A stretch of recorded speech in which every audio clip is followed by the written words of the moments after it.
Hello everyone, here I am back again.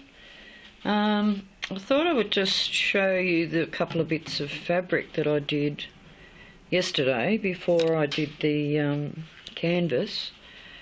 So this one kind of turned out not too bad. It's the idea with the batik process is that you scrunch it once you've done the wax. You scrunch it up, and which creates little cracks in the fabric, and then you soak it in a dye, cold water dye.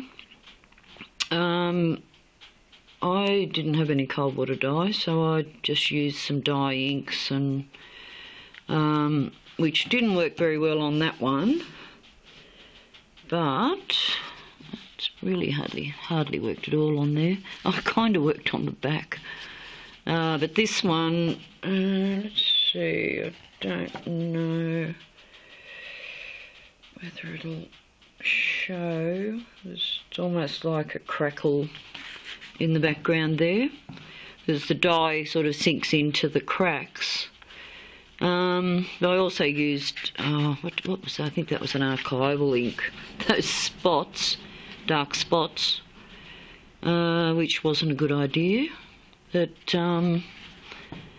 it sort of turned out okay. And anyway, after you do the dyeing process, the ladies whose tutorial I read,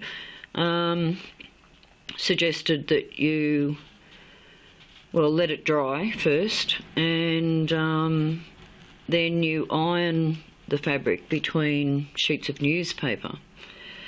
So I ironed the fabric onto some computer paper and ended up with these rather cool prints. So I quite like this, this part of it. I'd forgotten that she said newspaper, which was probably good, because, I don't know, I think I'll be able to do something with these. That was the first one. I think this was the next one, or maybe that, I can't remember now. Yeah, so you can kind of see there that it's a bit sort of transparent. So there's a few possibilities with those. So you eventually get down to not much wax coming off, which you can see there wasn't very much on that lot. Yeah, so that was that. So I went ahead and ironed this and it's kind of lost most of the pattern. The pattern is there, but it's not very visible. Once again, that's almost a bit translucent.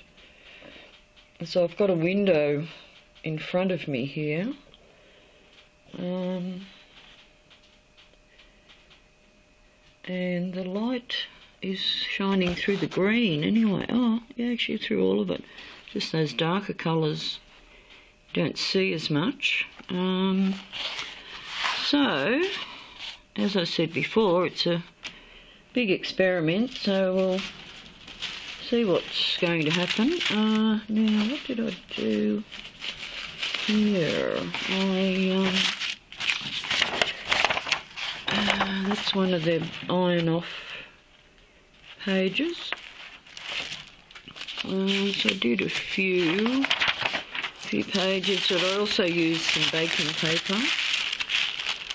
I think that might have been the first one. And then with the baking paper I turned it over and ironed it onto a sheet of paper as well. So once again, there's some paper there to do something with. The colours look pretty horrible.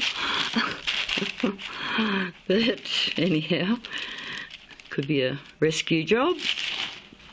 So I have no idea what I'm going to do with this.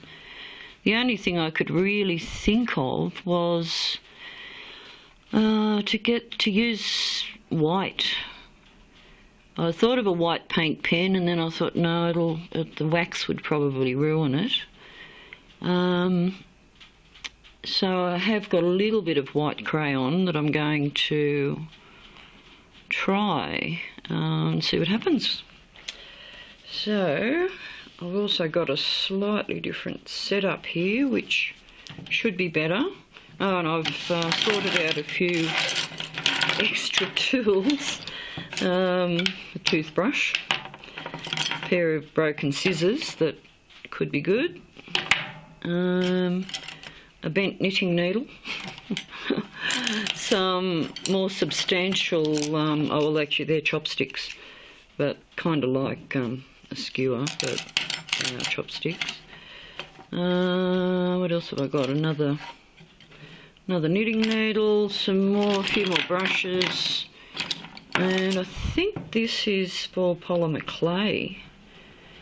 And just a metal spatula. So let's do something. Gee, I really do not know what to do.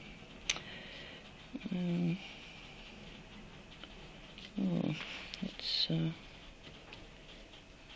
stir. What's going on? It's cooling down too quickly, I think.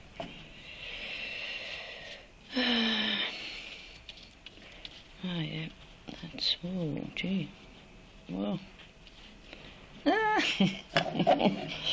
Oh. Oh well. That's right, gee, it cools down so quickly. So I was working on top of the fire yesterday, which probably worked better. Okay, I think I'm going to have to definitely get my heat gun this time, because that's just cooled down.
almost looks like a skull, a weird kind of alien skull. Anyhow, it can stay like that for a little while, and what I want to do is put a thicker layer on this one.